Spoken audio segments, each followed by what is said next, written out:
Ahmedabad airport પર આજે Bollywood star Imran Hashmi અને તેની ટીમનો જીવ અદ્ધર થઈ ગયો. મુંબઈથી અમદાવાદ આવી રહેલા એક્ટરની ફ્લાઇટનું રનવે પર એક નહીં પણ 2 વાર લેન્ડિંગ ફેલ રહ્યું હતું.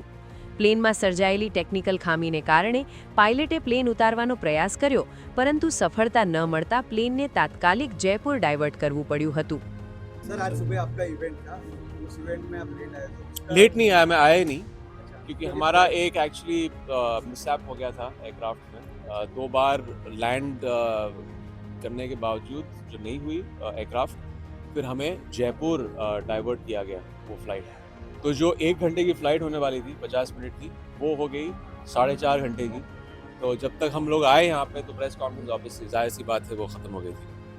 પતંગ મહોત્સવના પ્રમોશન માટે આવી રહેલા ઇમરાને પોતાનો અનુભવ વર્ણવતા કહ્યું કે જે મુસાફરી માત્ર મિનિટોમાં પૂરી થતી હોય છે, ત્યાં આજે 4.5 કલાક સુધી ચાલી. આટલા લાંબા સમય સુધી મુસાફરોએ ભયનો સામનો કર્યો. આ વિલંબને કારણે પ્રેસ કોન્ફરન્સમાં પણ ગરમાગરમ ચર્ચા જોવા મળી, જ્યાં તેની ટીમે મજાકમાં કહ્યું કે ઇમરાન કદાચ કોઈ તસ્કર પકડવા ગયા હશે. अभी अहमदाबाद एयरपोर्ट से खबर आ रही है कि QP1781 जो फ्लाइट है 2 बार लैंड करना चाह रही थी, पर अहमदाबाद एयरपोर्ट पर वो लैंड नहीं हुई और फिर उसे जयपुर एयरपोर्ट पर लैंड करवाया गया है. तो इसी वजह से वो लेट है कि कोई और कारण है. જો કે ઇમરાન સુરક્ષિત રીતે અમદાવાદ પહોંચતા ચાહકોએ રાહતનો શ્વાસ લીધો છે. એરપોર્ટ પર વારંવાર સર્જાતી આવી ટેકનિકલ ખામીઓ વિશે તમે શું કહેશો?